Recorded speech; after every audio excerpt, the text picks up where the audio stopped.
I reorganized my little spice center in my kitchen last night and I freaking love it. Look at this. I had these containers, I hadn't been using them. It just looks so much better than all the random ones, although like things we go through all the time. I love my meat church bottles, garlic salt. So those kind of things I just want to like shake. But usually when I'm using things like my Italian herbs or barbecue rub, I usually use a little scoop. So these will be perfect. And then also my station, I love my fresh pepper grinder. I love my olive oil right here. I use this one all the time, most often. It's my favorite. And then I also, having this timer is so helpful.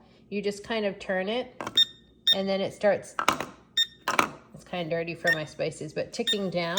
I use it for cooking all the time, but I also use it to tell my kiddo he has 10 minutes until school or to brush his teeth, whatever. Then all my go-to little cute wooden things, and of course, some lemons because I love them.